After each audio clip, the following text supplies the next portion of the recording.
And it's a great pleasure to have Lowell Taylor as our speaker today. Lowell is a professor of economics and public policy at Carnegie Mellon, and he was on the Council of Economic Advisors under President Clinton. And he works in labor economics, but he also has a very big focus in economic demography, and some of the work actually viewed as being in either field. And he did path-breaking work on the demography of gay and lesbian households, and then subsequent work also on economics of those households. I think that first article maybe was presented here as a brown bag by Seth Sanders. That was quite a while ago. Good chance. Yeah. And he's also worked on lots of other topics in related to healthcare, related to the way labor markets function, how labor markets can produce race ethnic differentials in unemployment, even I guess without overt discriminatory behavior and such things. And the topic today is perhaps it's a new one for you, at least. It is, yeah. Mortality is new for me. So, Great Migration and African American Mortality, Evidence from the Deep South. And I forgot to say, Lowell is here visiting at Berkeley and teaching a course in labor economics in the economics department right now. Yeah. Not this minute, but it's Right, so I'm hoping I'll get a chance to meet more of you over the course of the semester. You may have noticed me kicking around the seminar a couple of times before this. Also, I could add, I was actually, although I guess I do most of my work in labor economics, I was actually trained in demography in Michigan. So I arrived the day you left, I think. We never quite crossed, or maybe the year after you left, a year before you left, but you weren't there by the time I took demography courses. But I did work with David Lamb, who some of you may remember from being a student here back in the day. And he's obviously in Michigan now. Well, anyway, here's a topic. Some of you may know my collaborators Seth and Dan, both of whom I suspect have come through the talks at one point or another, maybe some of the PAA. The other misfit is my son. So he had been hired at Duke to do some work for Seth Sanders and Jim Bopel, doing some data work, and eventually he did a boatload of work on this paper, and it's kind of a cool thing. He's now a co-author, so that's fun for me. All right, well. The background here is one that's going to be familiar to everybody in this room, I think, and that is that if we think about what's happened to the African American population over the course of the 20th century, we know that at the very beginning of the 20th century, something on the order of 90% of all African Americans lived in the South, and that cohort in the earliest 20th century was born in the South. And then over the 20th century, two things happened that are sort of essential to African American history. One is, of course, the Great Migration. So sometime, depending on precisely how you define it, sometime over the first half of the 20th century, something like 6 million African Americans migrated out of the South to northern states and to western states. And then, of course, over this 20th century, there was a narrowing of the enormous disparities that existed on all possible socioeconomic dimensions, education, human capital of various sorts, health, and so on. And of course, both of these things are very tightly linked. So there are many papers, for example, that study what the effect of the Great Migration was on labor market outcomes for African Americans themselves and for the communities to which they migrated. And there's no work that I know of that looks at the effect of the Great Migration on health and mortality itself. So that's what the paper is going to be about. And sort of by the end, after you sort of see what we're up to, I'm going to hope to persuade you that's kind of an interesting thing to have done, and it's important, or maybe even central to understanding the evolution of black-white health gaps. So, as a background, there are sort of 4 kind of strands of literature that this seems to be sitting back in the background that would be useful for thinking about what we're up to. And none of the 4 things I'm about to say again is going to be a surprise to anybody here. First concerns racial disparities themselves.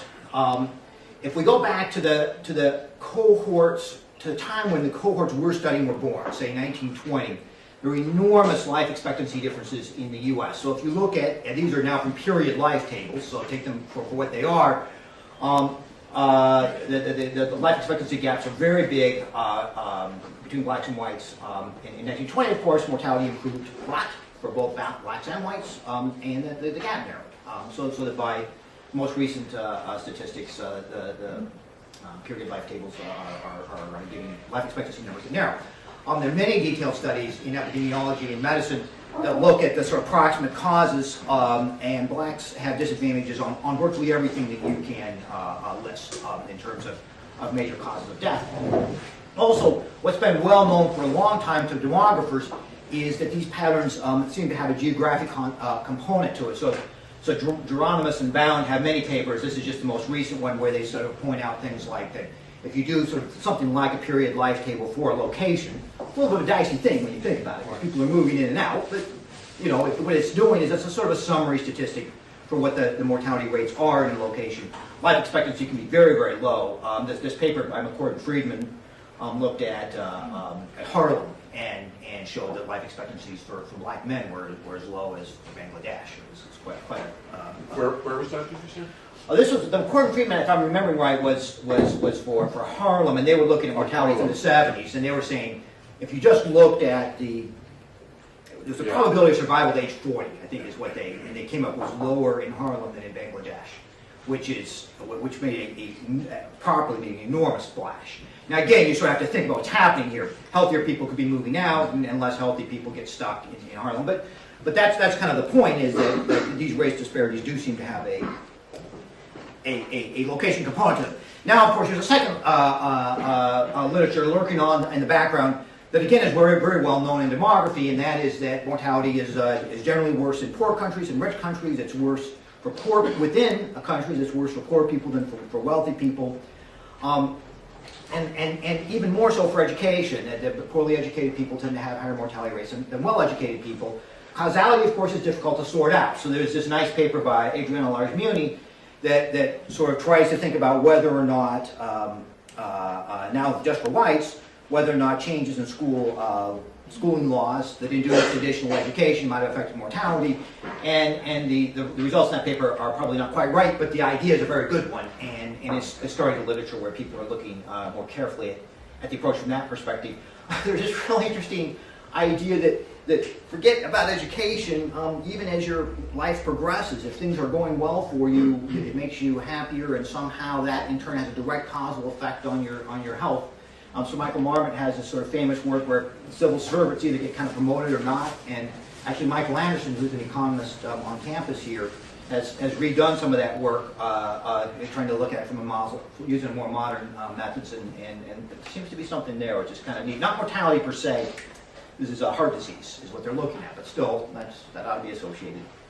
And then, of course, there's a strong idea that all of this is part of what's contributing to racial differences in mortality. Blacks are less well educated, have poor socioeconomic status, and are assaulted with all kinds of things that make their lives less secure, and then that ought to matter as well.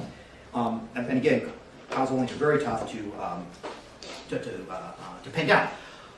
Our idea is going to be to look at people who were born in the South and moved north, and as the title of the paper suggests, we're going to try to figure out whether or not that was good for your health. If so, another thing we got to sort of think about, at least, is this idea of the long reach, the idea from Barker and Vogel and many, many others. Preston has a number of papers on this, where the concern is that really your health status is kind of set when you're young, like maybe very young, maybe like in utero. That'd be the most extreme version of these stories. Now, nobody thinks it's exactly completely set.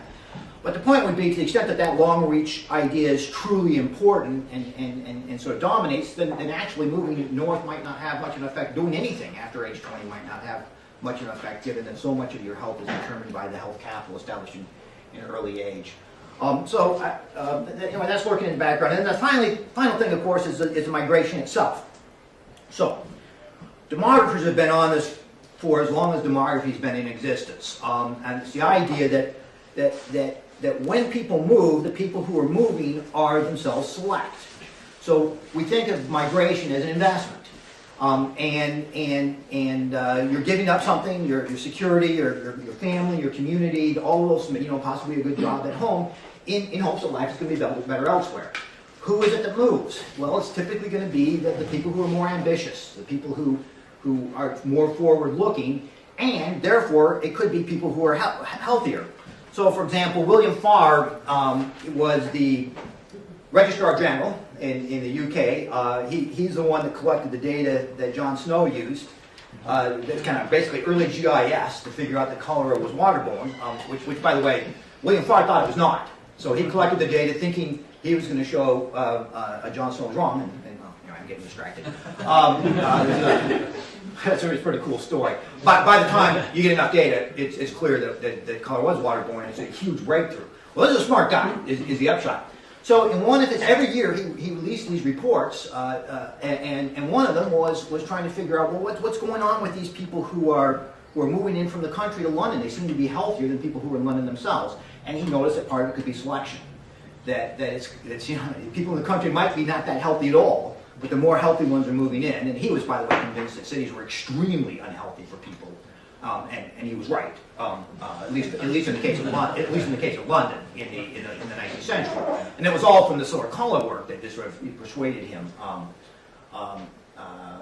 Anyway, so there's a more recent paper that kind of makes the same point by Halliday and Kim, and many other papers in demography kind of worry about this. Okay, so against all that backdrop, what we're going to be trying to do is to, I'm just going to take a deep breath and say it, find the causal effect of migration on mortality.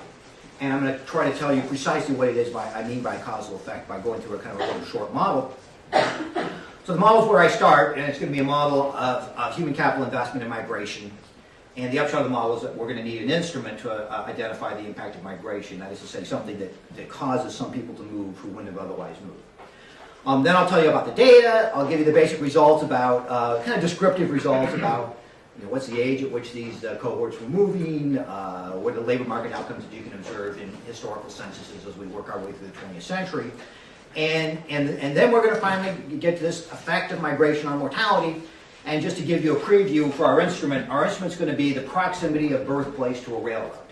So the idea is going to be, just to set it for future reference, is if you're born near a railway, it's easier, less costly, either from monetary means or possibly psychological means, it's less costly to move to the north if you're born near a railway than if you're born a long way from a railway.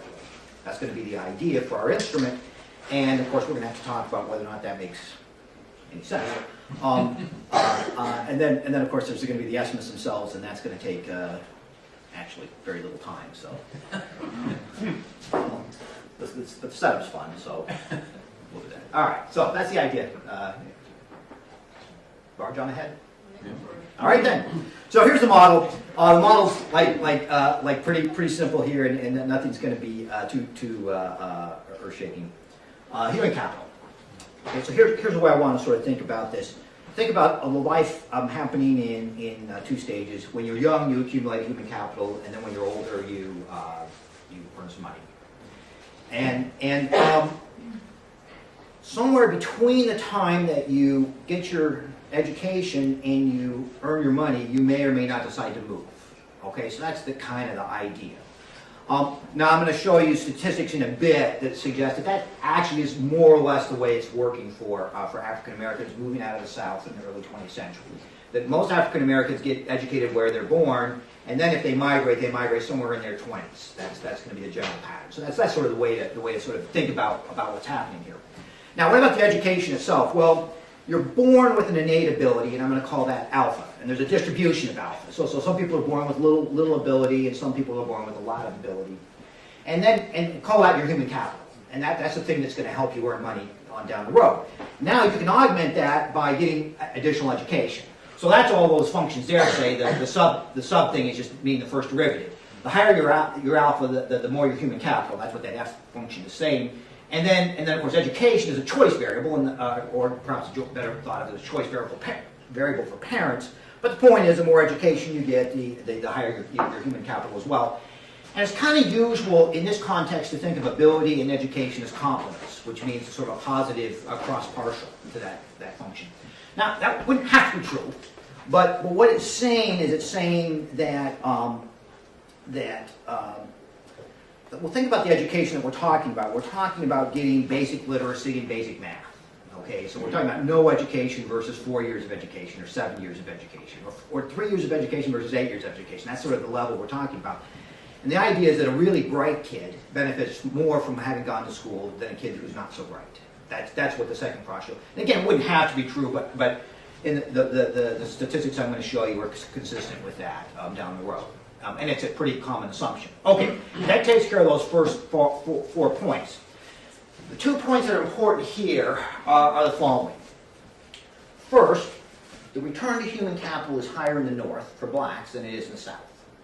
So a bright, reasonably well-educated black person moving north has more options to sell that human capital than they do if they stay in the south. That, I think, is a fairly common way of thinking about this, and it seems to me it's probably true. Then there's going to be a cost of migration. That's certainly true. What that cost is in the real world was doubtless the psychological cost of leaving home, leaving your life behind. I'm going to think about monetizing that disutility and calling it M. And then you can lump in whatever the additional costs were, like the monetary cost of getting to the railway, getting resettled, and so on and so forth. But that's M. Okay, so just keep things all simple. We're going to lump those all together. All right, if that's your model, I'll show you a little bit of math in a second, but you can kind of see where this is going to go. There's this distribution of alpha. And people that are high alpha, clear over here on the right, they also, in addition to being born with ability, they get a bunch of education, so they're going to be quite high ability. People with low alpha, they're going to tend to get lower education. The high alpha people are the people who find it most useful to move to the north. That's William Farr's idea of selective migration. If those same people tend to also have better mortality, more survival.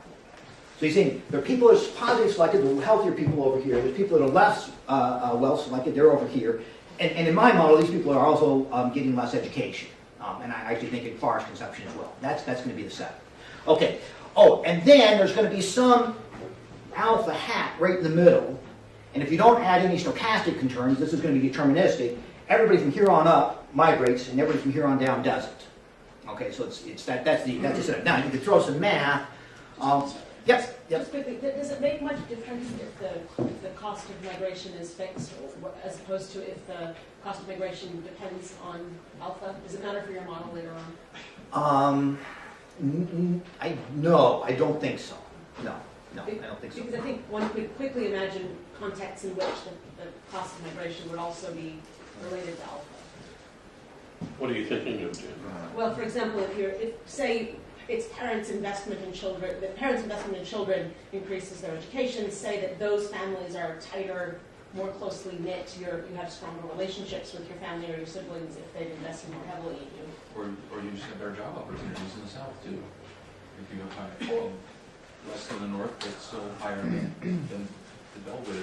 Or similarly, if say in the extreme case, say it's parents who have fewer children who decide to invest heavily in their children, then the cost to you of leaving your parents when you don't have a sibling to leave them with, it just might be more difficult. Yeah. So none of what you said, I think, is going to worry me. We'll see when we get to the theory. So certain high ability people doing better in the south.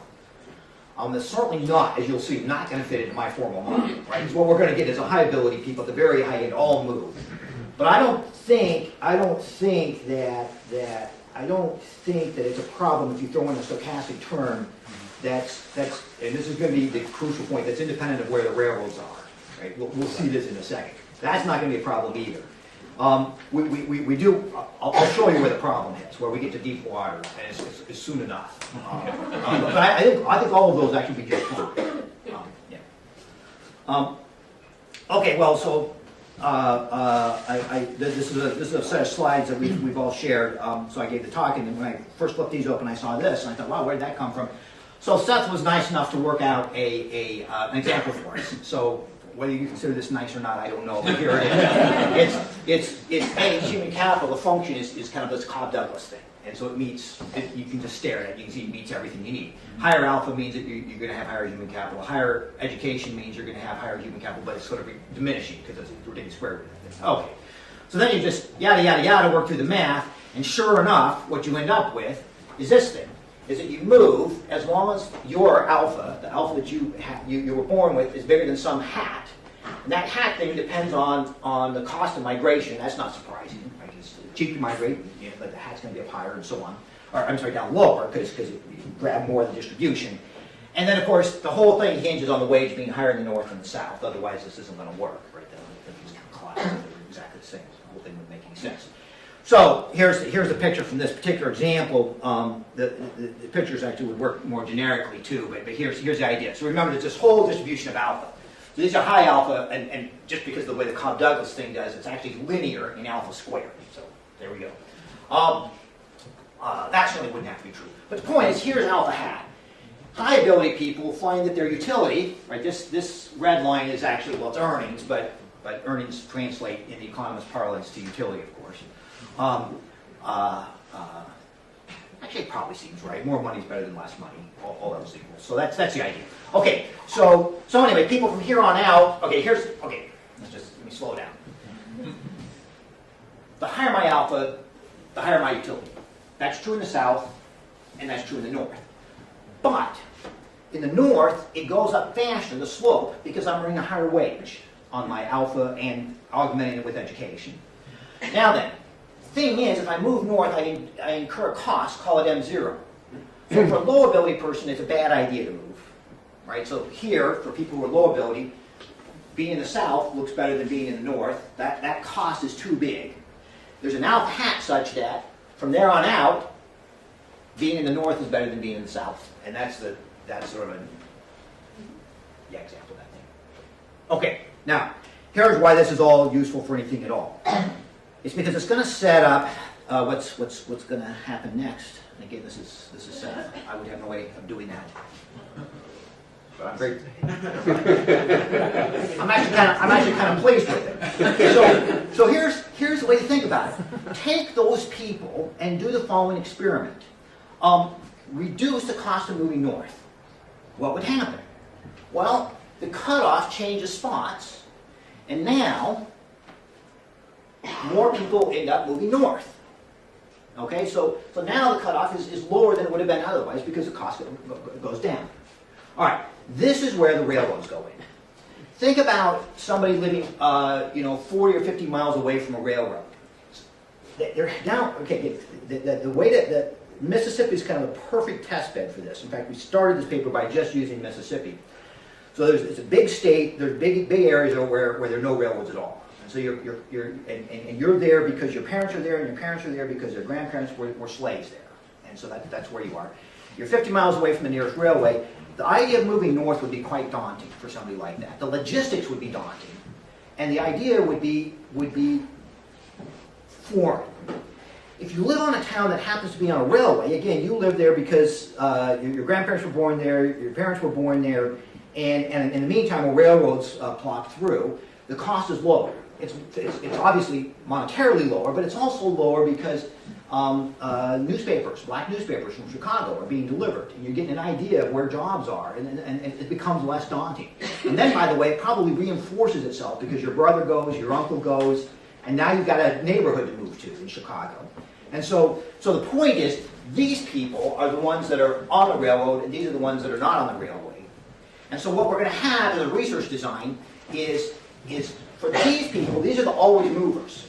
The high ability people are going to move no matter what, in our conception. Add a stochastic term, and they mostly move. But these people always stay in the south, the low ability people, whether they're born on the railway or not. But for this group, this is a group where we can actually make some headway.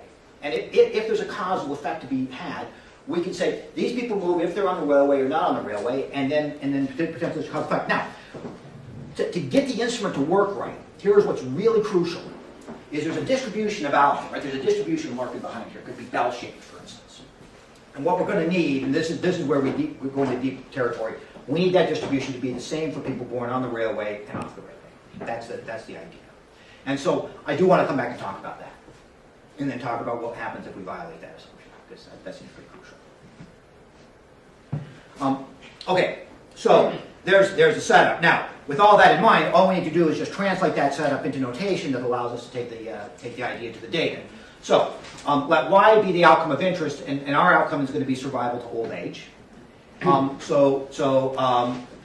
So what we're just to be clear, let me back up. Just to be clear, what we're going to say is these people have higher earnings, but we suspect that these are people who, if William Farr's idea is right, these are people who are going to have good survival, and these are people who, regardless of where they live, are going to have bad survival. And then our idea is to try to figure out what happens here. Okay, so heading down. The outcome of interest is survival to old age. I'll tell you what that means more precisely in a moment. People can either move north or not. So if the destination is 0, y would be y0. If the destination is 1 to the north, it would be y1. And of course, we never observe both for any one individual. That's the counterfactual that we would like to be able to recover from our procedure. Z is our instrument. It indicates birth in a railway town or non-railway town, and that's predetermined in our setup. It has to, that we have to believe is predetermined, and the distribution is the same. In fact, that's this point of Z being independent of y1 and y0. Z being 1 reduces the cost of migration, so increases the probability of migration. That's going to be the key idea here. So remember our picture, we had the never movers, they were all the way over to the left. We have the always movers, they were always over in the way on the right, and the compliers are the people kind of in the middle. And this is the terminology that Angrist, Ivins, and Rubens use in that famous JASA paper.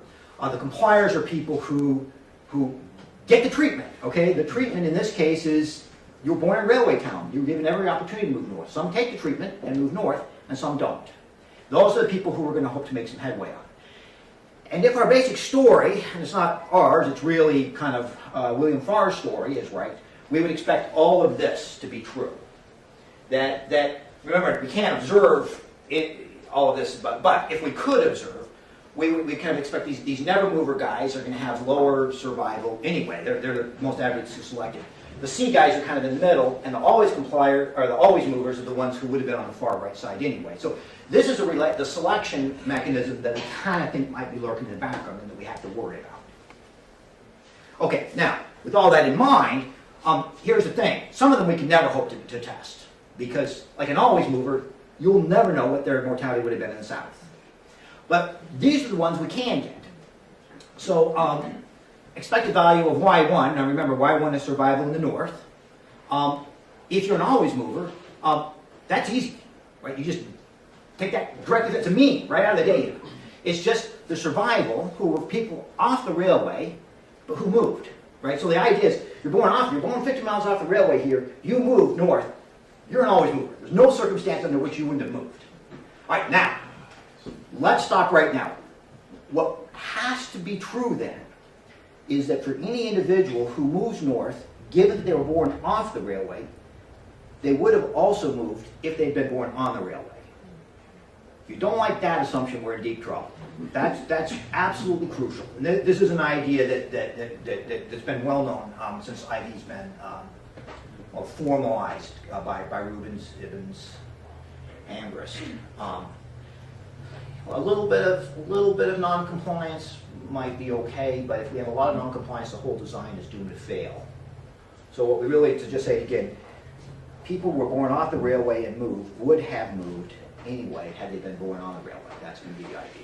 If we buy that. So the return to education is the same off the railway and on the railway? Well, the return to ability. Yes. Well, and bear in mind, in the end, we don't even observe. I'm going to show you some wage stuff, but we can't do all this causal stuff with the wages.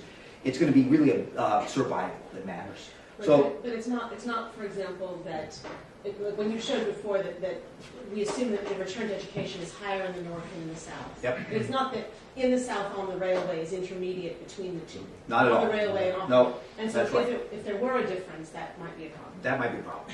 Yeah. So, I mean, it seems to me the main story, related story would be that your same model and theory about what's governing the south-north migration is also governing migration within states from rural areas to urban areas. And you have the social selection of the people living near the railway, I'm assuming, they tend to be, the railway's probably going through bigger cities, bigger towns, and so there are people who are moving from rural areas to the urban areas next to the railway because they get a higher return, and so on. And so it's not clear to me that that poses, well, it poses a problem for the distribution of the alphas, Yeah, I guess. But I don't know whether it poses any problem that's really serious for your setup. yeah, we thought about this for a long time and decided to think of it this way, to think of migration north as a special thing we want to study, and that migration within the South would be considered like not moving at all, which of course isn't quite true. So what the data tell us is that there's a fair amount of rural to urban migration, rural to urban migration even within the South. So people moving from northern Mississippi to Memphis, but big migration from Georgia actually into Atlanta and so forth. Those people are still going to be thought of as being the people not willing to make the big jump to north, and therefore more likely to be in the lower tail of distribution. So the way we resolve this empirically, I'll show you in a minute, is we're going to look at the Deep South, there's going to be 5 states we study. They're not border states, so that we don't have to worry about, like, people move to the border, we're still not going to count them. And then the worry would be, what about people living in Kentucky who moved to Indiana? But we're not going to, we're going to exclude them. So that was the way we decided to treat it. But yeah, you have to, as a conceptual matter, you have to think about not migrating out of the South as being different than migrating north. That longer distance is the one that we're sort of capturing. Seems to me that within the South things interesting too, but we haven't tried it at all yet. The interesting thing is in the South, there's still a lot, even today, these people some of these people that we'll see in our data are still alive today. But of course, even among younger generation, there's lots of rural residents among blacks in the South still. So I was actually surprised to look at a map and see how much there is. Not in the North, not nearly as much in the North. But anyway, that's how we're handling it. So think about it if you can. You had a question or comment? Okay. All right. Well, so how do we proceed? This is easy. We just direct from the data. This is easy. These are the never movers. These are people that were born on the railway and don't move. They're just not going to move. Okay, so we can get their survival. We can get their survival. Now the never movers and compliers, the union of that set. These and people that remain in the South. That's easy. That's just all non-migrants. So these should just recover directly as means from the data. Okay. Now the good news is you can just these probabilities are very easy, right? This is just the fraction of all people born in the South that don't move, right? They're the people that are the never movers and the compliers that never move. The compliers are the ones that do move. Oh, wait, let me be careful. I knew I'd run into trouble, so I wrote this down.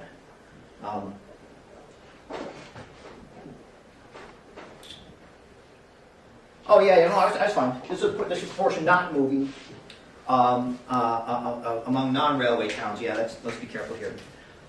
Right. So in the non-railway towns, there's 2 kinds of people. Right. There's the never movers, ones that wouldn't have moved even if they were in the railway town. But there's some who would have moved had they been in the railway towns. Add them together. That's this group.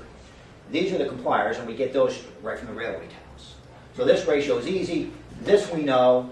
This we can calculate by subtracting this from that. Give us that, and then we're there. This. So this like a high school freshman can get, I guess. If you just sort of do the Venn diagram, make sure you get the probability all right, and you're sort of good to go. So that's it. That's awesome. Now we've got the expected survival for people who are born in a railway town but stay in the South, and we can do exactly the same thing, same exact kind of thing for people who move north. And then, of course, what we really care about is what the causal effect is. So the causal effect, this is a typo, so erase that Y from your mind. The causal effect is, for people born in railway towns, there's the compliers, people that stay, the C group where we have compliance. There are the people who go to the north, the people who stay in the South, and just do math, and it turns out the whole thing boils down to that. It's like amazing. That's called the Wald estimator. I actually went back and read the paper by Wald, and there's nothing like that in that paper, but it's sort of a vague idea there. And it's always better to credit somebody way in the past against one of your current intellectual competitors. So in any event, it's by now very, very well. This is the simplest example of what's now known as an IV estimator or local average treatment effect. And so there's just two things that make it useful for us to have gone through this whole exercise. So one is to just emphasize how important this independence is, the independence of where you're born. Second is, what we're getting is a local average treatment effect. So what we're not getting is the causal effect for everybody who might have been induced to move north or not. Like it's not, what we haven't done is taken a random person and moved them north and seen what happens to their longevity. Instead what we've done is we've got this middle ground of people. And the people who were born in railway towns who decided to move or not move. But the good news is it's kind of in the middle of the distribution. That might be more interesting. That might be the kind of, if you could pick, if you had to pick either one end of the distribution or the other in the middle, I guess you'd pick learning about the middle. Anyway, that's all we're getting. And then the second thing, and this is really important, and it reflects back to something you were saying a bit earlier, is it most definitely includes any behavioral response. So if you're born in the South and you decide, and you're on a railway town, let's say, or even not, doesn't matter, and you're thinking to yourself, I want to move north. I don't know when I'm going to be able to pull this off, but we're moving. Me and my family, we are getting out of this town whenever we can. Your response starts right then for how you treat the rest of your life. Right? So now all of a sudden becoming literate becomes more important, and learning how to work with numbers becomes more important. Educating your children, because you know your children are going to have to be able to sell their human capital in the north, whereas in the south they'll be sharecroppers. And so whatever effect we're getting includes that. Whatever the lifetime behavioral response is being included. Oh, and by the way, whatever additional accumulation of human capital you get in the north, all of that is going to be part of whatever this causal effect is that we're measuring. Can I go back to, and what's the mean of D? Two bullets in the denominator. D is the decision to move north. And so the mean is the fraction of people moving north. So this is the fraction of people moving north, the fraction of people staying in the south. Okay. Yeah, thank you. I don't, because I never did define that. In railroad towns and not. Exactly. Okay. Exactly. So does the effect also include any effects of kind of changing epidemiology when you move from one area of the country to the other? That's going to be the causal effect. That's what we're going to describe. So the causal effect is going to be the way I sort of think about the experiment is I come to you when you're young and I say I'm going to move you to the north, and you say okay, I'm going to move to the north, and you may or may not change your behavior in response to that. But if you change your behavior in response to that, that's going to be included. It's just like it's really just like well, and then just to finish up, and then. When you move to the north, you may be assaulted by all kinds of epidemiological disadvantages or advantages. Better medical care, worse pollution, for example. That's the effect that we'll be measuring. But the point is that effect's going to include whatever response you make. And in this way, it's exactly like giving you a medication to take. So this is what sort of the point that Ruben makes is you give somebody some medication and they take it. They may say, oh, now that I'm on this cholesterol-lowering medication, I better just go all in and start exercising. And if on average people do that, whatever effect you measure of the cholesterol medication is always going to include that. Of course, it could be the opposite. You could take the cholesterol medication and you could say, well, now I don't have to exercise. Woohoo! But whatever it is, that has to be included in the effect of the treatment. So the treatment is moving north, but that treatment has to include, as a behavioral matter, we have no way of capturing anything else, it has to also include behavioral responses that people make to have you move north. It's the whole new life that you have in the north. That's exactly right. Versus the whole life that you had in the south. Right, and to tell you the truth, we figured what was going to happen now is we were going to get a big positive effect on survival. But what's going to happen is we'll solve the selection problem, and now everybody who moves north is going to get better medical care, earlier access to sulfa drugs, less discrimination, and they're going to survive longer. That's actually what we thought we'd show at this point. And by the way, it's not what we showed. So we'll get to that. But your interpretation is exactly right. The bar expected a negative effect in London because it was so crummy. Yeah. It was Dickensian London, and so they were and let's move to town and die. All of most able people kill them with. Exactly, and we thought London would. We thought Chicago was not London, but I mean maybe it is. So what are our data? The data originate from some work that Jim Vopel did a few years back, where he got access somehow to the master beneficiary records of Medicare Part B, and got them to merge by Social Security records to the new files to SSA. So these are pretty remarkable data. I don't think they've been used very much, in part because they're kind of unwieldy. But they cover for one group, they cover 76 to 2001, and they cover 90% of the population. So who are these people that they're covering? They're covering people age 65 and older, plus a few disabled people, plus some disabled people whom we have not studied, but who would be very interesting to study for somebody who wanted to dig in and do this. One thing we discovered is that for cohorts born before 1916, the match rate drops precipitously, and for reasons we don't understand. So we get for our group, which are African Americans, we get 80 to 90% and sometimes above match rates for 1916 to 1932, but not for before, so we can't use them yet. And it could be issues having to do with whether or not African Americans in those courts ever registered for SSA numbers, or if they were sloppily records. Or I don't know. I actually shouldn't even speculate because I don't know. Talking about the last bullet here, matching to the towns. Yeah. That's Okay. the matching you're doing. So here's what we're gonna. Yeah. Okay. So having been given those data or given access to those data, here's what we do. So we know that people survive to age 65. We observe if they died before 2001, we know when, and SSA is going to keep very careful track of that because they don't want to send out checks to people who died. Thing is, when you register for SSA, you're asked to write down the town and county of birth, and people just wrote those by hand in a 12-digit string. Somebody's typed those in, but you can imagine what a mess they are. So if you were born in Jackson, Mississippi, what would you write? Well, you might write Jackson, Mississippi. That'd be ideal. You could write Jackson MS or MISS or just JACK MISS, and so on and so forth. And so our goal was to match those 12-character strings to actual towns, and that's what turned out to be a pretty big job. So this my son was hired to do that, and yeah, so 70 million. Eventually. So the cool. I mean, they tried all kinds of things. So the first thing they tried let's let Google do it because they're smart. And actually try it. When you go on Google Maps and you start to type in a city, even if you're kind of misspelling it, it's pretty good at getting it right.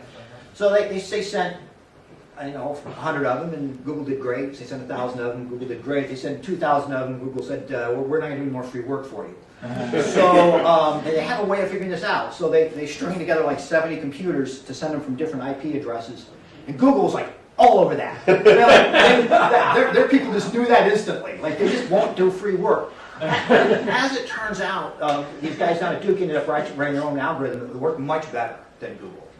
Because it's very specific to names and places, whereas Google is doing stuff more generically. Anyway. Yeah, the original Social Security sign-up was conducted by postal workers. And Okay.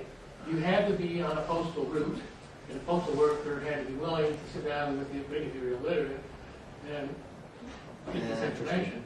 So they lost a lot of people, particularly older people, particularly black people, many people who were black and far away from railroads and stuff. Yeah, we end up with very high match rates. But bear in mind, we're looking at people who were born 1916 to 1932. That's going to be our sample. So they weren't old when they were registering. They would have been young when they registered. But it doesn't change your point that there could be some selection even then.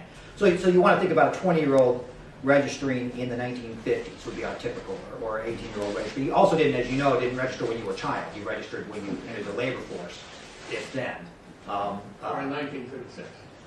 Or in 1936, in which case we're back to the problem that you recognized. And so the consequence of that, you're going to see in a bit when we get to the regressions, which I better get to. We end up missing quite a few people where you just end up writing down the county or writing down a rural route, which I guess isn't too surprising given what you just said. And so then it's no good to us. We're not going to be able to place them on or off a railway.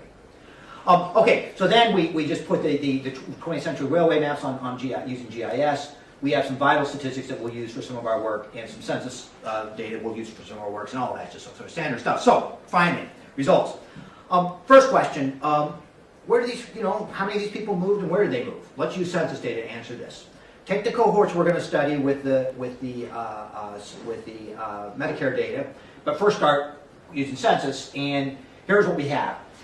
Out of the deep South states that we're studying, especially in Mississippi, Alabama, and South Carolina, half the people have moved by the time we hit 1970. And what you notice is Louisiana is kind of an outlier there. These states are listed, by the way, in order. So California, maybe half of people who migrating out of Louisiana moved to California, about a third to Illinois, and then a bunch of other states. Mississippi, they're going up to Illinois. Alabama, they're going up to Illinois, Michigan, Ohio. Georgia and South Carolina, kind of along the East Coast. We then looked at our Duke SSA data, and in this case, now, even in 1970, we know the cities where they lived, because at least where they lived when they retired. And so we just do it by city, do it a little bit differently. And first of all, these numbers are pretty similar. That's kind of, it wouldn't have to be the same because they're different, different ages and stuff, but they're kind of similar. And certainly the pattern's the same. People in Louisiana going up the West Coast and so on and so forth. Is it because the railways we send people west? Yes, it is. So thank you. So what you see is we showed the main states from which these two, South Carolina and Georgia, go are here. Main states from here are here, and main states from Louisiana are out here. And just to give you a quick example, there's an old map from the Illinois Central Railway. You can tell it's old because the writing's funny. So this is actually from the era when we have this map shows what's happening is it's going from New Orleans up through Jackson and then on up to Chicago, and this one's coming up this side of the state and also going through Memphis and then out to Chicago. That's Illinois Central. On our map, it looks like this. It's not quite as clean, but here's that. Remember that spur coming out this way, and then there's this one coming up here. That's Illinois Central. And what this map shows is of people. Of people born in these counties, of blacks born in these counties during our year, what fraction of them end up in Illinois? And by the way, Illinois is Chicago. In this case, virtually all of them are ending up in Chicago. And you see people along these railways are very, these are a third, this county right here, half, this is Holmes County, half of all people end up in Chicago, born in our cohort.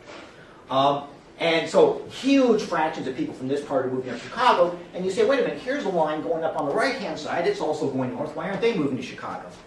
I'm glad you asked. This is the Mobile and Ohio Railway. This is an interesting railroad, but there's like a whole history out there about railways. Who knew? And it has a lot of amateur fans who go back and dig up. Like this railway was first proposed way back in like 1850 by people in Mobile who wanted to turn Mobile as the most important port in the Gulf Coast. So their idea was to build a line up to Cairo. This is Cairo, Illinois, right here. And they were going to offload freight from boats in Cairo, ship it down to Mobile, and then from there to the rest of the world. That was the plan. It was a bad plan because it's much cheaper to ship on water, even than railways. And so what happened is if you could get your freight on water, you could just take it all the way down to New Orleans and be done with it. So it took them 50 years to get this thing built, and by the time they finally built it and they got to Cairo, they were nowhere. I mean, it wasn't going to do them any good at all, so they just went on up to St. Louis. And so when you look at this side of the state, this is a fraction of people who live in St. Louis. And what's kind of interesting is both of these railroads, the Illinois Central and the Mobile and Alabama, they both end up in Cairo. So you could, and no doubt some people did, get on this line here, go up to Cairo, get off, walk across the station, and go to Chicago on the rest of the Illinois Central, or vice versa. But people didn't do it, right? You could buy a ticket here to St. Louis, you could buy a ticket here to Chicago, and an awful lot of people kind of just did that. And if you stretch out all these maps over all these states, it's just kind of cool. I mean, here's just one more example. Well, we got like 2 or 3. Yeah, all right. Well, these guys are going out to And I want to know what happens. All right, so here's what happens. First of all, people are migrating when they're young. All right, so that's the sort of, these are people who stay in the South. And if they stay in the South, there is migration, of course, like 10% of people move in other states.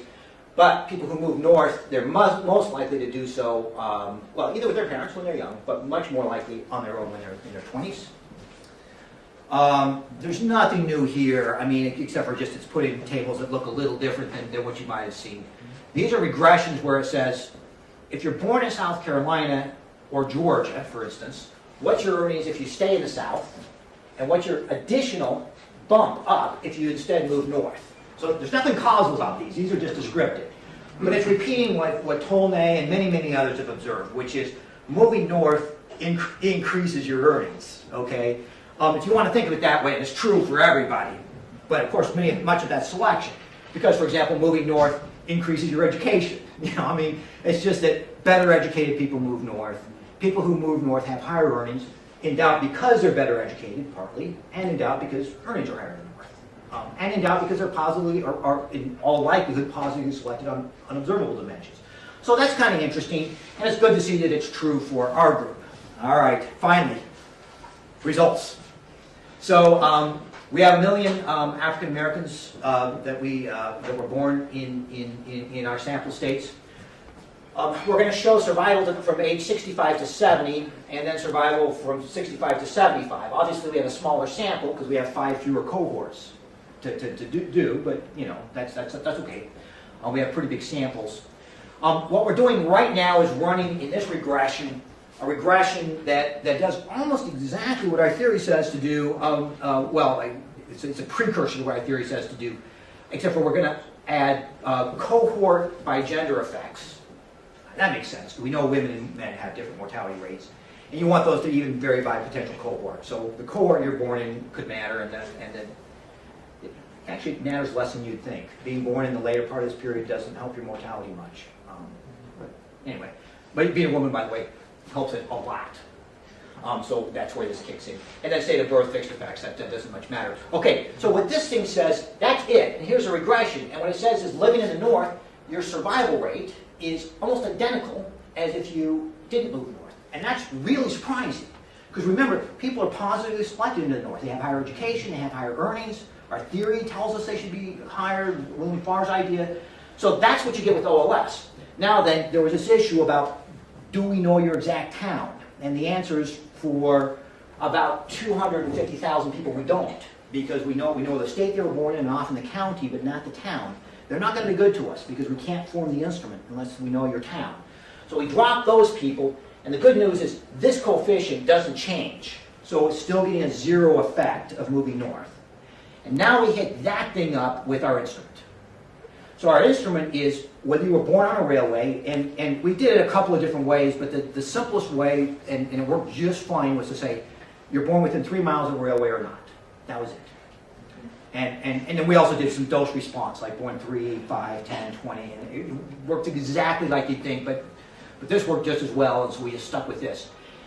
And the point is, you can see the t-statistics are going to be massive on these things. And we're getting marginal F statistics of like 1,000. So we're getting huge power. Being born on the railway greatly influences 6 percentage points higher probability of moving here, 6 percentage points probably moving back here.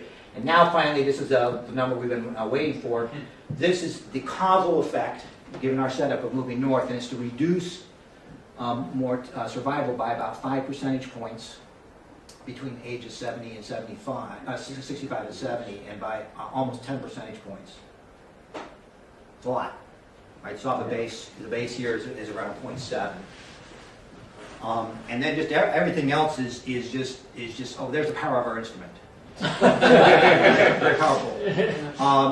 You can just try it by different states, and the effects are always negative. A little bit bigger in Louisiana, but the standard errors are big enough that I wouldn't make anything of that at all. And it's probably sampling variation. This is interesting. And this may be the right way to start it, is just do men and women separately. And what's kind of interesting, was a little surprising to us, is it's at least as big for women as for men. It looks kind of, a little bigger up there and kind of similar here. So. No, it's going to be interesting.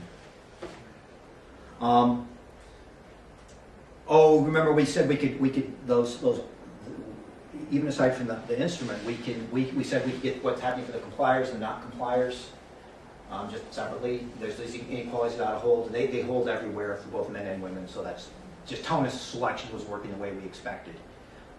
Lots of times in Ivy you can't do that, but for our problem you can, so we did. Can you go over that? Just clarify what? Yeah, so let's see. So the never movers should have lower survival than the compliers. Oh, okay. So that's what this is for men. And then the always movers, we say, should be the guys that are sort of the healthiest. So these guys this should be bigger than this, and this should be bigger than this. So at least we don't violate that assumption. And then there's just some other robustness stuff that I don't much care about. I'll close with this. This is hot off the press. Because we don't know what the causal mechanisms are, like what's happening in the north, and we're trying to get some clues from looking at cause of death. So there's a better way to do this than what we do, but let me tell you what we do here. First of all, it's the wrong cohorts. It's a slightly earlier cohort, so we need to update it using better, matched cohorts. And we want to do it for the whole Deep South. Actually, Seth has this done now. I just don't have a copy of it quite yet. But these are people born in Mississippi who end up either end up in Illinois or stay in Mississippi. Okay, that's the point. This is for men. It says men and women. It's actually just for men. And then this one's for women. And what you notice for both women and men, what we're doing is we're saying, what's the cause of death in Illinois relative to the cause of death in Mississippi? Having condition on age. So it's like just looking for those cells and matching them up. What you're getting in Illinois is twice as many deaths from liver disease and cirrhosis as from Mississippi. That was true for men and it's true for women. Now you say to yourself, well, wait a minute. That's only the 19th most important cause of death, so does this really matter? Well, here's a possible story. This could be part of the story. I would be very surprised if it's the whole story. It could be part of the story. Is being born in the South is probably really crappy for a black person in the early 20th century. Move north and life is better on lots of dimensions, but on others it's not that much better. And furthermore, you've lost your family and your church, and also you may have some more money. And so my suspicion is that there was more smoking, right? We get more bronchitis and emphysema. There's probably more drinking. And most people don't die directly from drinking through cirrhosis, but we know drinking contributes to all kinds of, it's a risk for all kinds of mortalities, including many, many things like COPD and other things that are on this list. So maybe there's something to be learned from doing this more carefully, and that's our idea to proceed next. And so I'll just go to the last slide so you can see what it says. But I'll stop there.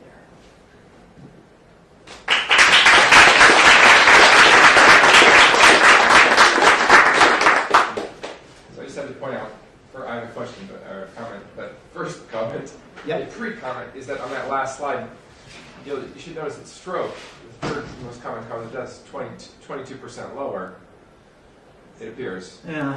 So I mean, your story about, you've got a few examples that where there's a greater probability, but for, 1 and 2 are a wash, basically. The first and second causes of death are a wash in terms of one's a little bit higher, one's a little bit lower. The third is a big negative effect. So, my more general comment had to do with whether I believe this whole result of the thing being lower or higher, and what else might explain that. Yep. And it's an old story that age misreporting affects mortality risks and the measurement of them.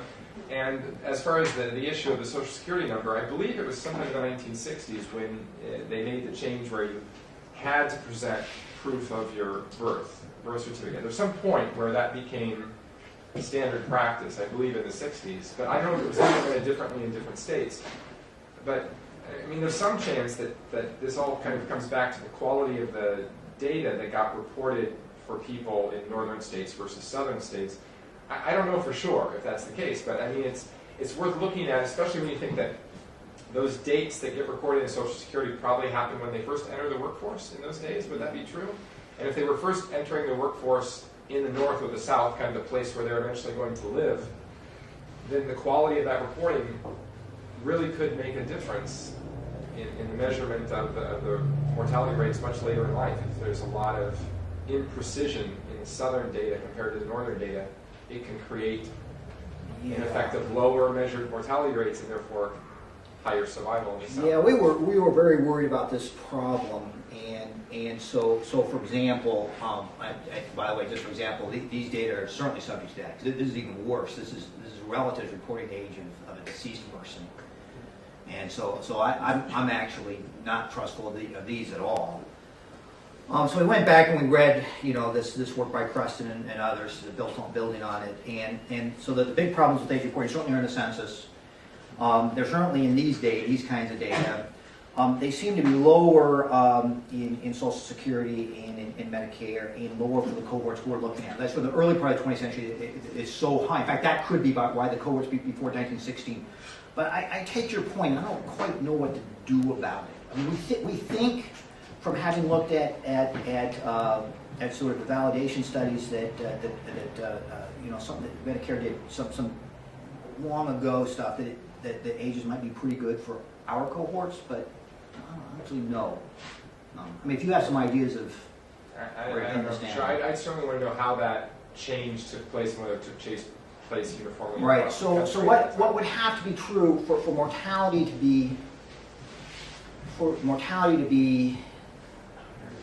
well, you sort of have to think it through, because the whole thing's being driven, right? It's not just north versus south, because we saw mortality's roughly the same for people moving north and south. It would have to be correlated with whether you're on the railways or not.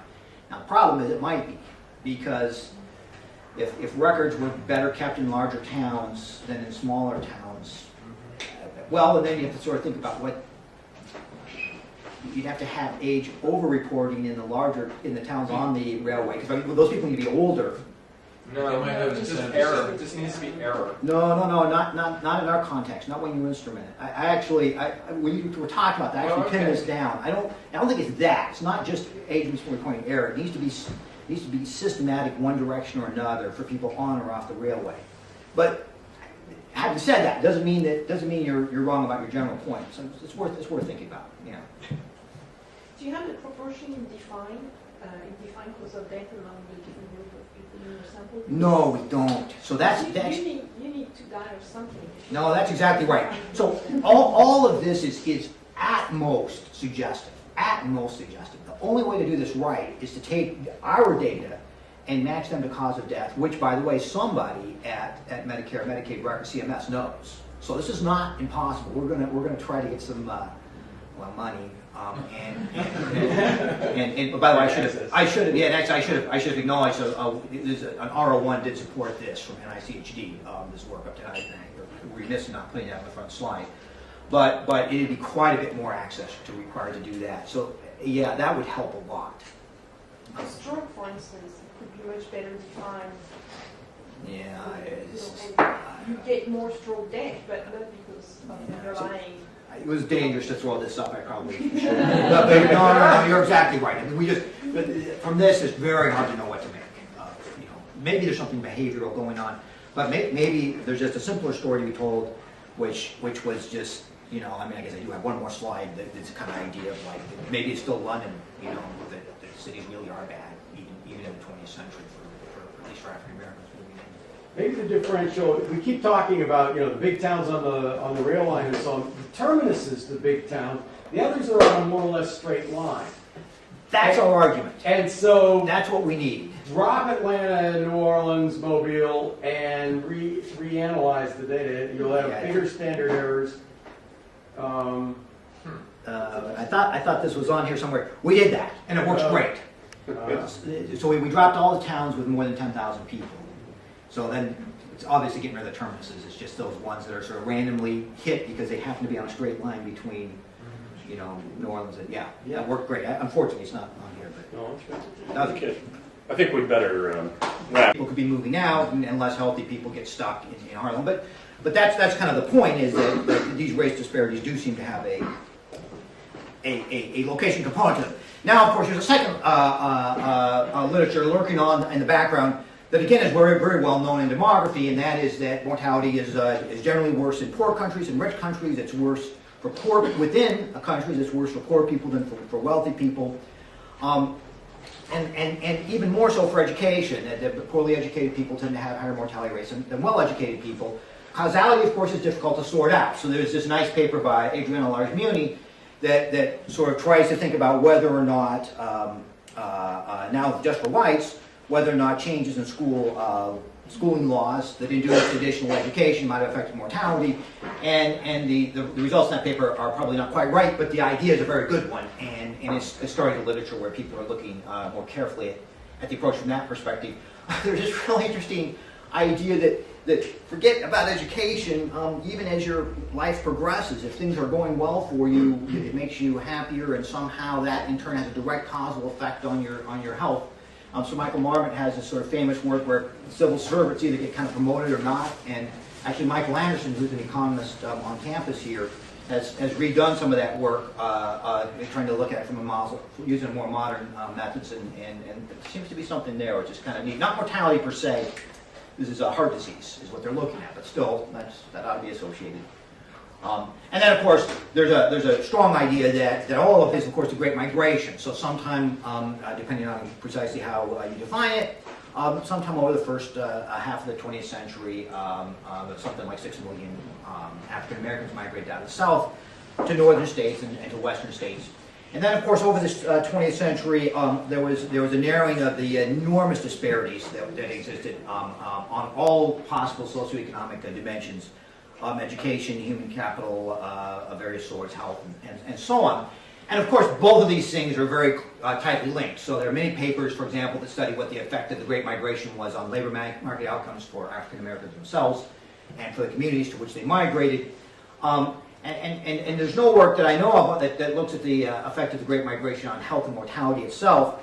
So that's what the paper is going to be about. And sort of by the end, after you sort of see what we're up to, I'm going to hope to persuade you that's kind of an interesting thing to have done, and it's important, or maybe even central to understanding the evolution of black-white health gaps. So, as a background, there are sort of 4 kind of strands of literature that this seems to be sitting back in the background that would be useful for thinking about what we're up to. And none of the 4 things I'm about to say again is going to be a surprise to anybody here. First concerns racial disparities themselves. If we go back to the cohorts, to the time when the cohorts we're studying were born, say 1920. There are enormous life expectancy differences in the U.S. So if you look at these are now. And it's a great pleasure to have Lowell Taylor as our speaker today. Lowell is a professor of economics and public policy at Carnegie Mellon, and he was on the Council of Economic Advisors under President Clinton, and he works in labor economics, but he also has a very big focus in economic demography, and some of the work actually viewed as being in either field. And he did path-breaking work on the demography of gay and lesbian households, and then subsequent work also on economics of those households. I think that first article maybe was presented here as a brown bag by Seth Sanders. I think so, yeah. That was quite a while ago. Good chance. Yeah. And he's also worked on lots of other topics in related to healthcare, related to the way labor markets function, how labor markets can produce race-ethnic differentials in unemployment, even, I guess, without overt discriminatory behavior and such things. And the topic today is, perhaps it's a new one for you, at least. It is, yeah. Mortality is new for me. So, Great Migration and African American Mortality, Evidence from the Deep South. And I forgot to say, Lowell is here visiting at Berkeley and teaching From period life tables, so take them for what they are. The life expectancy gaps are very big between blacks and whites. In 1920, of course, mortality improved a lot for both blacks and whites, and the gap narrowed. So that by most recent statistics, the period life tables are giving life expectancy numbers that narrow. There are many detailed studies in epidemiology and medicine that look at the sort of proximate causes, and blacks have disadvantages on virtually everything that you can list in terms of major causes of death. Also, what's been well known for a long time to demographers is that these patterns seem to have a geographic component to it. So So Geronimus and Bound have many papers. This is just the most recent one where they sort of point out things like that. If you do sort of something like a period life table for a location, a little bit of a dicey thing when you think about it, because people are moving in and out. But you know, what it's doing is it's a sort of a summary statistic for what the mortality rates are in a location. Life expectancy can be very, very low. This paper by McCord and Friedman looked at Harlem and showed that life expectancies for black men were as low as Bangladesh. It's quite Where was that, did you say? this was the McCord and Friedman, if I'm remembering right, was for Harlem, and they were looking at mortality in the 70s, and they were saying if you just looked at there's a probability of survival at age 40, I think is what they came up was lower in Harlem than in Bangladesh, which made properly made an enormous splash. Now again, you sort of have to think about what's happening here. Healthier people. Course in labor economics in the economics department right now. Yeah. Not this minute, but it's Right, so I'm hoping I'll get a chance to meet more of you over the course of the semester. You may have noticed me kicking around the seminar a couple of times before this. Also, I could add, I was actually, although I guess I do most of my work in labor economics, I was actually trained in demography at Michigan. So I arrived the day you left, I think. We never quite crossed, or maybe the year after you left, a year before you left, but you weren't there by the time I took demography courses. But I did work with David Lamb, who some of you may remember from being a student here back in the day. Yeah. He's obviously at Michigan now. Well, anyway, here's a topic. Some of you may know my collaborators Seth and Dan, both of whom I suspect have come through and did talks at one point or another, maybe some of the PAA. The other misfit is my son. So he'd been hired at Duke to do some work for Seth Sanders and Jim Bopel, doing some data work, and eventually he did a boatload of work on this paper, and it's kind of a cool thing. He's now a co-author, so that's fun for me. All right, well. The background here is one that's going to be familiar to everybody in this room, I think, and that is that if we think about what's happened to the African American population over the course of the 20th century, we know that at the very beginning of the 20th century, something on the order of 90% of all African Americans lived in the South, and that cohort in the earliest 20th century was born in the South. And then over the 20th century, two things happened that are sort of essential to African American history. One